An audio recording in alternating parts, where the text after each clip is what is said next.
Assalamualaikum warahmatullahi wabarakatuh. Perkenalkan, kami dari kelompok 1 yang beranggotakan Adam, Adika, Alia, dan Azahra. Kelompok kami akan memberikan informasi tentang pengertian perdagangan internasional dan disertai dengan faktor pendorong, faktor penghambat, dan manfaatnya. Perdagangan internasional adalah aktivitas transaksi yang dilakukan pelaku ekonomi lintas negara dalam rangka memenuhi kebutuhan hidup masyarakat. Dalam melakukan kegiatan perdagangan ini, hendaknya disertai dengan sikap jujur, tanggung jawab, serta peduli, agar tidak ada pihak yang dirugikan. Perdagangan internasional dapat diartikan pula sebagai kegiatan tukar-menukar atau jual beli barang dan jasa yang terjadi antara dua negara atau lebih dengan tujuan keuntungannya. Terdapat beberapa manfaat dari pelaksanaan perdagangan internasional, yaitu sebagai berikut.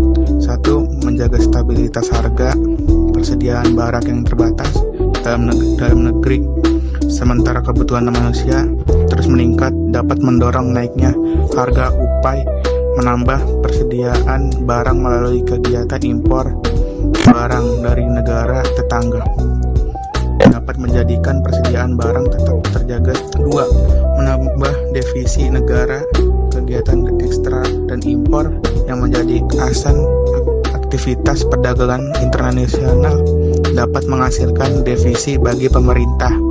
Jika ekspor dilakukan suatu negara ke negara lain meningkat, devisi yang masuk kelompok negara semakin meningkat. Manfaat yang ketiga, memperluas lapangan kerja. Produksi tekstil di Indonesia meningkat sehingga membuka kesempatan lapangan kerja baru. Yang keempat, transfer teknologi.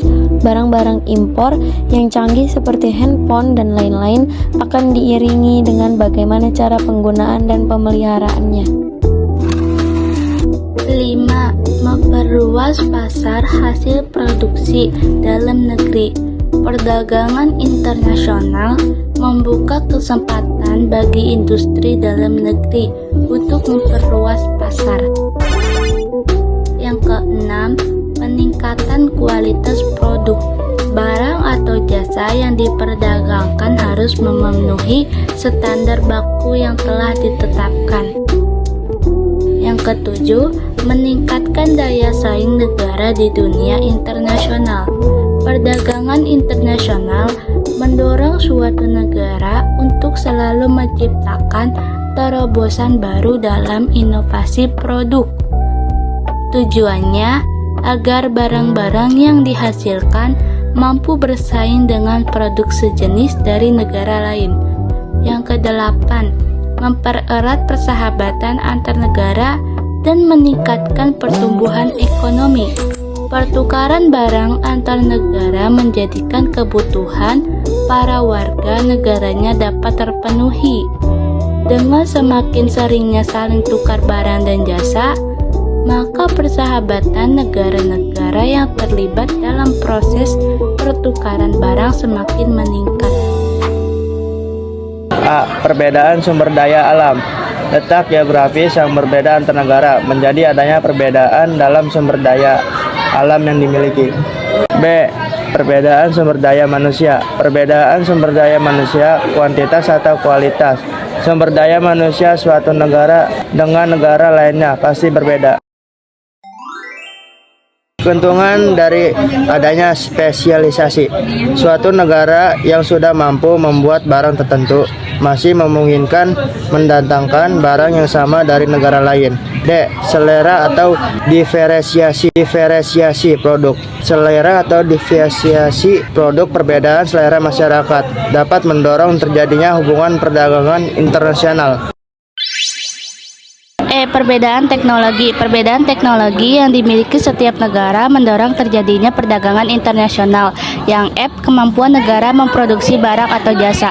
Kemampuan setiap negara dalam memproduksi suatu barang atau jasa relatif terbatas, seperti terbatasnya modal yang dimiliki.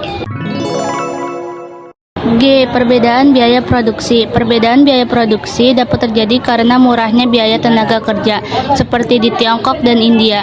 Yang H. Perbedaan sosial dan kebudayaan. Perbedaan nilai-nilai budaya, seperasa kebanggaannya tinggi jika menggunakan produk luar negeri. Faktor penghambat perdagangan internasional. A. Kebijakan proteksi oleh pemerintah. Setiap negara tentu saja berkewajiban melindungi diri dari berbagai kemungkinan yang dapat merugikan perekonomiannya. B. Apresiasi mata uang dalam negeri. Perbedaan mata uang antar negara menyebabkan perang nilai mata uang itu sendiri. Kualitas sumber daya yang rendah. Rendahnya kualitas sumber daya suatu negara dapat berdampak kepada rendahnya mutu produk hasil produksi. D. Perbedaan sistem pembayaran antar negara yang sulit dan resiko tinggi. Sistem pembayaran yang berlaku di suatu negara dengan negara lain juga tentu tidak otomatis sama. W. Terjadinya perang. Gejolak politik yang terjadi suatu negara menyebabkan kegiatan ekonomi penduduk negara tersebut tidak stabil. F. Proteksi wilayah regional. Organisasi ekonomi pada tingkat regional biasanya akan membuat kebijakan yang mendorong pengembangan ekonomi negara anggotanya. Terakhir, G. Jarak antar negara atau biaya transportasi. Jarak antar negara yang jauh menjadikan biaya transportasi yang tinggi, sehingga mendorong harga barang ekspor dan impor menjadi mahal.